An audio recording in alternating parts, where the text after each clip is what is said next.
Okey, Assalamualaikum dan salam sejahtera. So kita akan tengok macam mana nak kira normal distribution graph. Kita akan imagine macam mana bentuk normal distribution tu. So kalau kita tengok dekat sini, kita ada soalan A dengan B. Ini soalan mudah lah. Okey, Z ni maksudnya kita anggap dia sebagai paksi X, Z sebagai skor, dan dia punya nilai ni adalah dia punya kawasan paksi Z tu. Okey, dan kita akan tengoklah biasanya kalau dalam sesuatu paksi, okey, kita anggap dia punya paksi dia macam ni. Okey, ini adalah Z paksi Z. Jadi kawasan sini adalah kawasan positif dan sini adalah kawasan negatif. Maksudnya kalau Z tu positif dia adalah berada dekat kawasan kanan, kalau Z tu negatif dia adalah kawasan dia dekat belah kiri. Okey. So macam mana kalau 0.75? Dia punya nombor dia belah mana? Belah kiri ke belah kanan? So 0.75 ni adalah positif, jadi kita boleh cakap dia berada dekat kanan lah. So mana-mana sahaja kita letak tak kisah. Mungkin kat sini 0.75. Okey. So garisan dia mestilah garisan tegak lah. Macam ni. Contohnya garisan dia macam ni.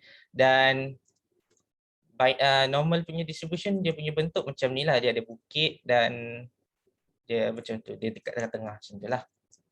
Okay, so bila kita katakan simbol ni simbol lebih besar, maksudnya lorekan dia akan berada dekat belah kanan. Okay, lorekan dia akan berada dekat belah kanan. So nanti kita nampaklah imagine bentuk dia macam ni. So macam mana nak tekan calculator? Okay, kita tekan calculator adalah distribution ni. Okay, kan kita ada PQR. Kalau biasa siapa yang tahu guna kalkulator ni, dia akan tahulah macam mana nak pergi kepada mod statistik kepada PQR ni, dan R untuk right. Ini adalah kata kunci. R adalah untuk right, di mana kita ambil belah kanan sahaja. So lorekan ni belah kanan, kita ambil R lah. Okey, dan kita tekan 0.75 nilai Z tu.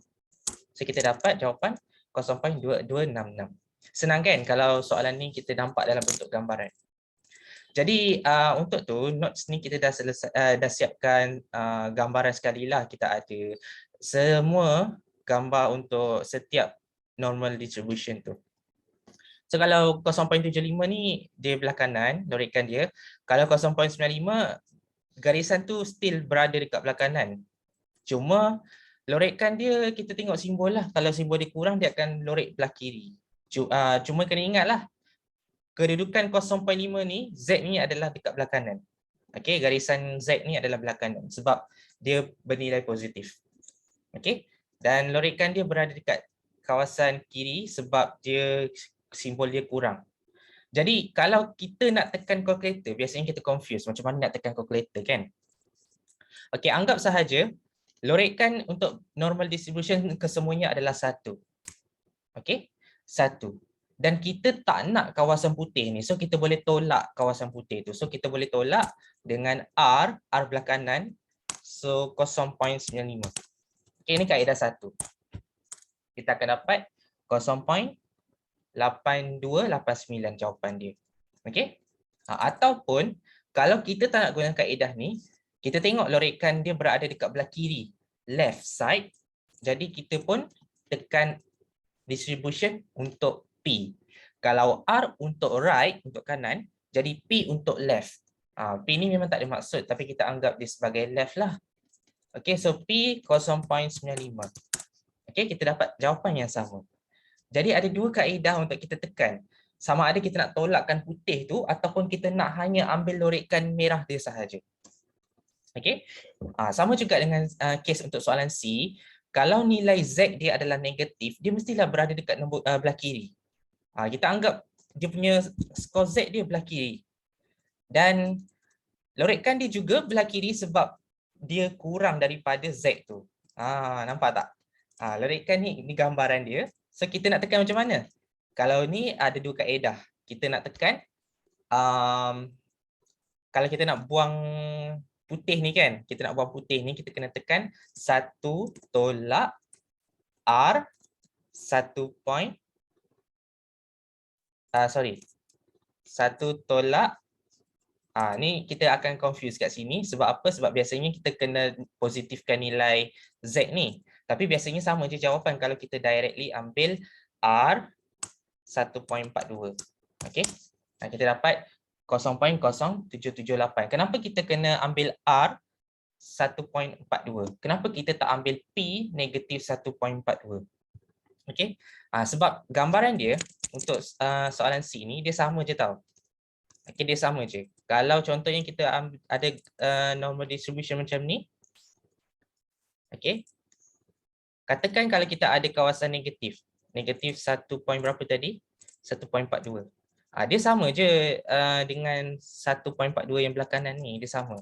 Nilai dia sama, sebiji sama. Okey. Lorekan kiri dekat sini sama je dengan lorekan kanan belah sini. Jadi biasanya kalkulator ni kita tekan R 1.42. Dia adalah macam ibarat cermin. Ingat dia adalah ibarat cermin. Jadi kalau lorekan dia belah kiri, kalau kita pantulkan, lorekan dia akan jadi belah kanan. Dan negatif 1.42 dipantulkan, dia akan jadi positif 1.42. Just buat pantulan sahaja.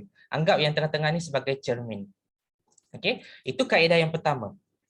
Kaedah yang kedua, kalau confuse lagi nak buat pantulan macam mana, tekan je terus distribution P negatif 1.42.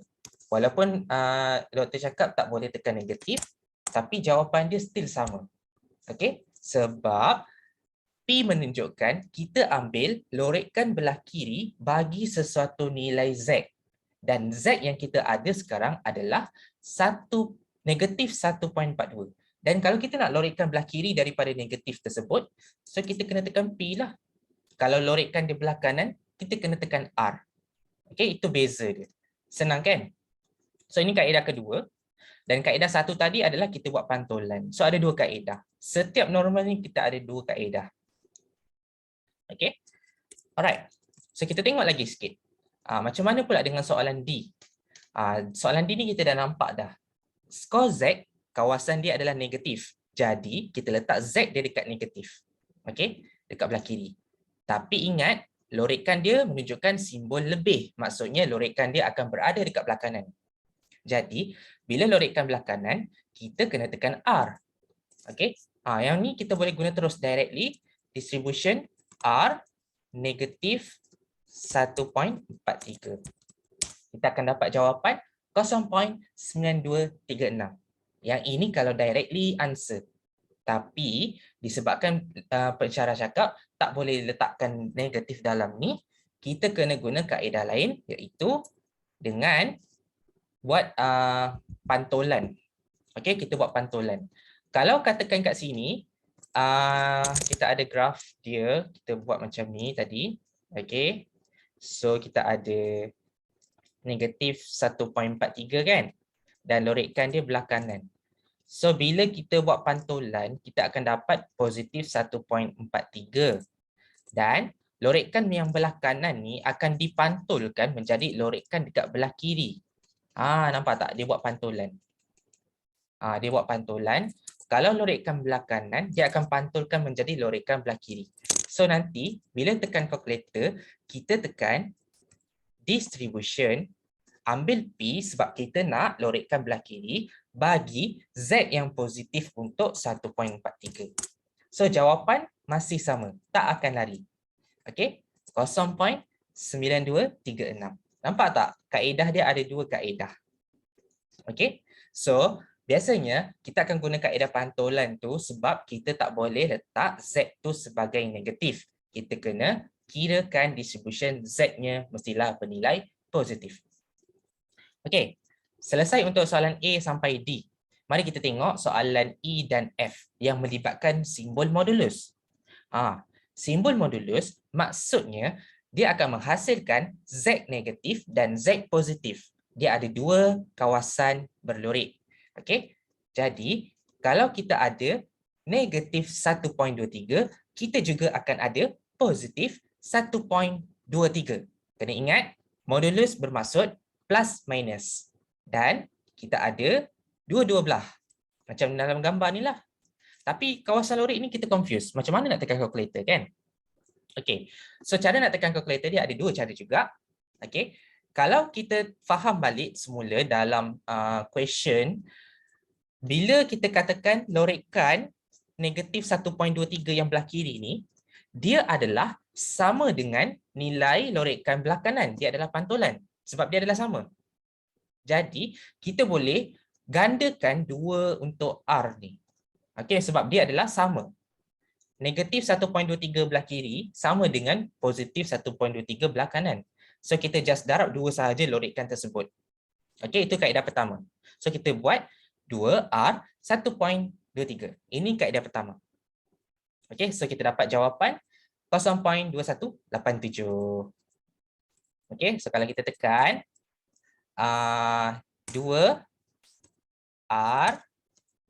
1.23. Okey, kita dapat 0.2187. Sebab apa?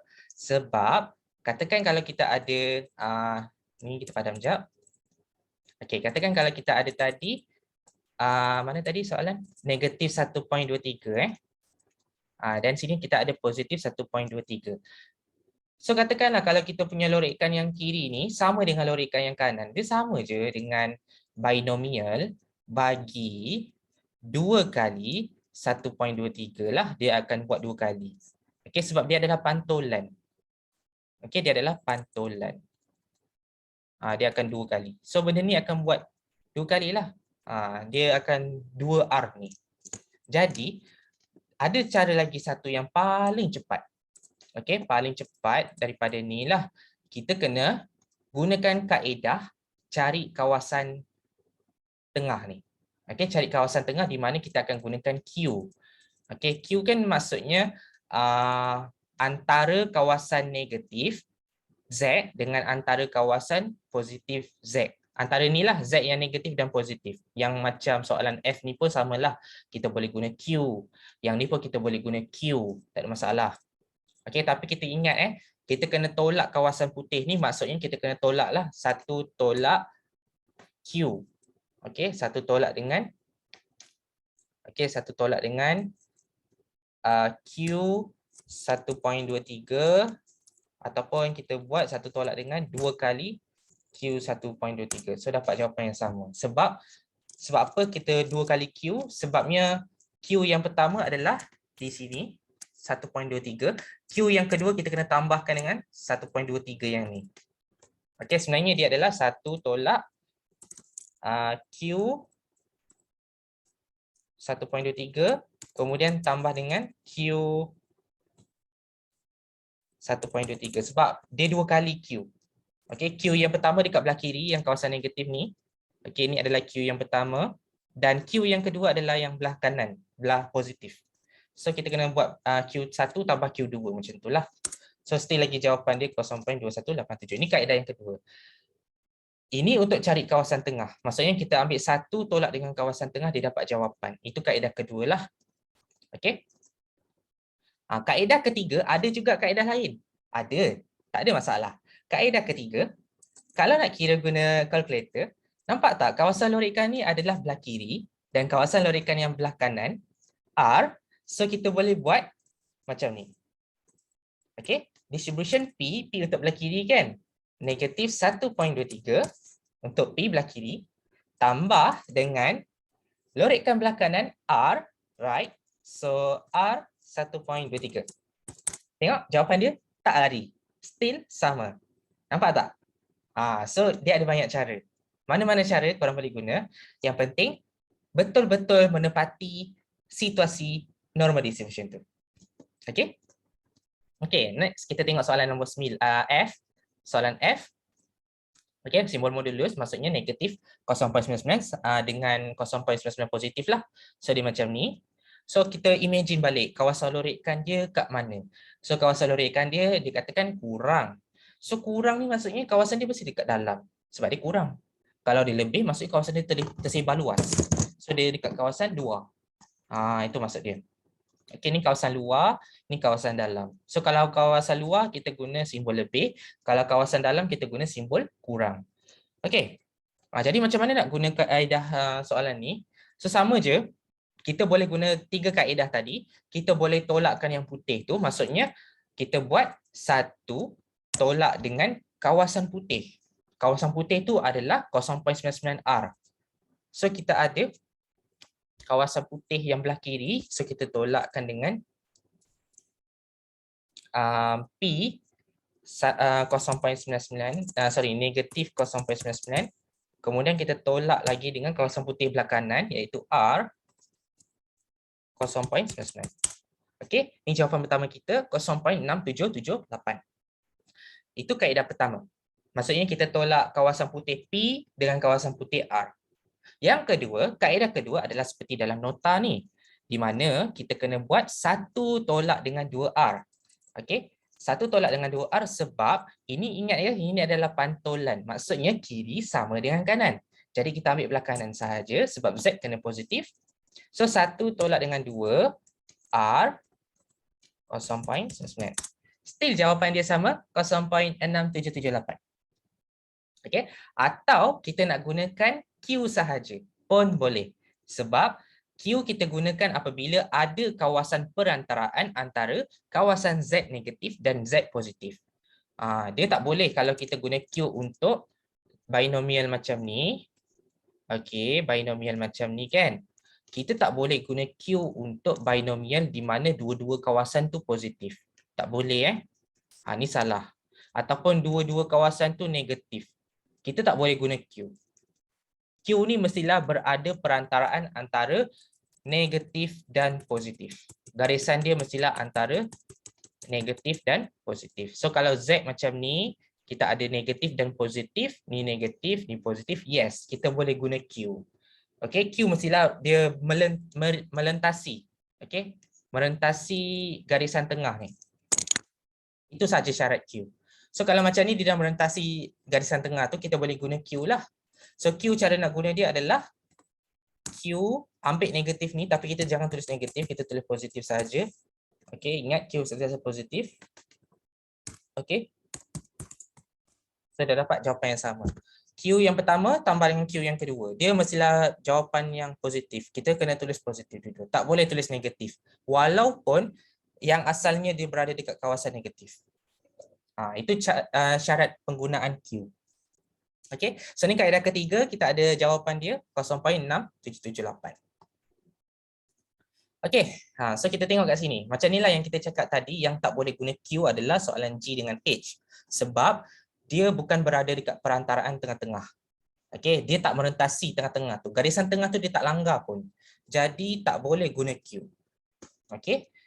So untuk cari kawasan dia, kita kena tengok kat sini. Okey. So macam mana bacaan dia? G ni, bacaan dia adalah kita baca lorek daripada belah kanan 0.67 tolak dengan lorekan belah kanan dan bagi 0.134. Sebab kawasan lorekan belah kanan 1.34 tu kita tak nak. Sebab dia kawasan putih kan. So kita tak nak, kita kena tolak lah. So kita buat 0.67 R tolak dengan R 1.34. So kita tekan R 0.67. Ingat ya, bacaan R 0.67 dia baca lorekan daripada Z 0.67 ni ke kanan. Okey, right ke kanan. So dia akan baca semua belah kanan termasuk dengan putih ni. So bila kita tak nak baca yang putih tu, kita kena tolakkan dengan putih iaitu 1.34. Okey. R kita ambil 1.34 sebab kita punya putih tu berada dekat kawasan kanan. So kita kena tolak lah. So dia dapat 0.1613. Okey. Kaedah kedua kita boleh gunakan apabila kita ambil satu keseluruhan gambar tolak dengan P. Okey, P kawasan putih belah kiri kawasan putih belah kiri 0.67 sebab kita punya P adalah belah kiri. So kalau kawasan putih dia berada dekat belah kiri, kita ambil P 0.67. Kita tak nak. So kita tolak lah. Kemudian kita tolak lagi dengan belah kanan bagi 1.34. Okey, still jawapan dia sama, 0.1613. Hanya bermain P dengan R sahaja. P tu lorekkan kiri, R lorekkan kanan. Ingat itu sahaja. Kalau ingat yang tu, confirm pandai tekan calculator. Okey, ni sama juga. Ini kita tak nak lah, kita just anggap dia samalah dengan G. Okay, so yang ni kalau korang boleh congak ni, korang tahulah apa cara nak tekan dia. So mungkin korang boleh cakap satu tolak dengan lorekkan belah kiri bagi 1.74. Okay, lorekkan belah kiri bagi negatif Okey, negatif jangan lupa 1.74 ni kaedah pertama So P dekat sini yang ni warna putih ni yang belah kiri ni dia adalah negatif. So negatif 1.74 ni kita kena tolak. Kemudian tolak pula dengan lorikan belah kanan bagi negatif 0.75. Okey. Negatif 0.75. Jawapan dia adalah 0.1857. Okey, ini cara saya. Tapi pensyarah cakap nilai negatif tak boleh letakkan dalam distribution. So, kita kena guna cara lain. Kita kena guna cara pantulan. So, macam mana nak guna cara pantulan? Okey, cuba imagine balik. Cuba imagine balik gambaran dia. Okey, so gambaran dia tadi macam ni. Okey, kita ada dua kawasan macam ni kan. So, bila kita ada dua kawasan macam tu, kita buat pantulan, kita akan dapat kawasan yang macam ni. Nampak tak? Kita buat pantulan sahaja. Okey. So, kita tulis kat sini. Sini positif 0.75. So, sini positif 1.74. Kita just buat pantulan. Kalau tadi kat sini negatif 0.75. So, pantulan dia adalah positif 0.75. Kita just lakarkan sahaja dalam kepala kita. And then, lorikan dia akan berada dekat kawasan ni lah. Sama. Okey, lorikan dia juga akan dipantulkan. Okey, dan bacaan dia still samalah. Kita kena baca satu tolak dengan kita ada kaedah, dua kaedah di mana kita baca daripada start daripada sini 0.75 ni ke kanan. So R 0.75 kita akan baca macam tu. So R R 0.75. Okey, kita kena tolaklah dengan ni. Kita kena tolak dengan R 1.74 sebab kita tak nak kawasan putih ni. So kita kena tolak dengan ni. Okey, so tolakkan dengan ni. R 1.74. Okey, so jawapan dia still sama 0.1857. Okey, ada banyak kaedah yang korang boleh guna, tapi kaedah pantulan tu seeloknya lah sebab ni kita tak boleh letak negatif dalam tu. Nak semak jawapan boleh, tapi nak buat jawapan tak boleh. Nak buat jawapan, nak jalan kerja tu kena pastikan dia positif dalam ni Okey, cuma nak semak jawapan tadi je yang boleh guna kaedah yang dalam tu negatif. Ada banyak cara lah senang cerita. So korang kena fikir macam mana cara yang korang rasa senang dan sesuai untuk korang ingat dalam kepala. Itu sahaja. Dan yang ni confirm lah korang dah nampak dah ni ketika boleh guna Q. So kalau sini memang sah lah. Memang Q kan. So Q negatif 1.54. Negatif tak boleh letak Q 1.54. Dia tak boleh negatif. Okey, tambah dengan Q 2.32. Okey, so dapat 0.9281. Okey. Ataupun korang buat macam tadi lah. 1 minus R 2.32 minus dengan R 1.54 so korang still lagi dapat jawapan yang sama. Ataupun korang buat minus R 2.32 dengan minus P. Okey, P belah kiri kan. So negatif 1.54. Still sama jawapan. Dia ada banyak cara. Mana-mana boleh ni cara ketiga lah. So korang boleh aplikasikan cara ni untuk semua tajuk normal dan untuk tajuk sampling distribution ataupun normal approximation. Okey, jadi cara dia still sama. Korang kena tengoklah, lakarkan bentuk dalam kepala dulu. Okey, so kalau macam ni, okey, so korang nak buat macam mana, nak tekan calculator kan. So apakah jawapan dia? Jadi kena tengoklah macam mana jawapan dia. So kalau Z ni tak ada gambaran, so macam mana korang nak buat? So korang tengoklah. Okey, ni kita ada Z lebih besar daripada 1.982. So di belah kanan lah. Kalau dia lebih besar dan dia Z positif, so di belah kanan. Dia guna R. Okey. Dan kalau yang ni negatif, kita boleh cakap dia belah kiri, lorikan dia belah kiri. Bila kita pantulkan, dia akan jadi belah kanan. Dan 1.613 ni dia akan jadi positif. So kita akan jadi dua jawapan lah. So R 1.613 kita dapat macam ni. Ataupun kita cari macam biasa P negatif 1.613. Still sama. Okey, ada dua cara. Alright, so itu saja untuk video ni. Harap korang semua dapat jawab normal distribution dengan baiklah nanti untuk quiz. Okay, itu saja. Sekian daripada saya. Sekian, terima kasih. Assalamualaikum dan good luck.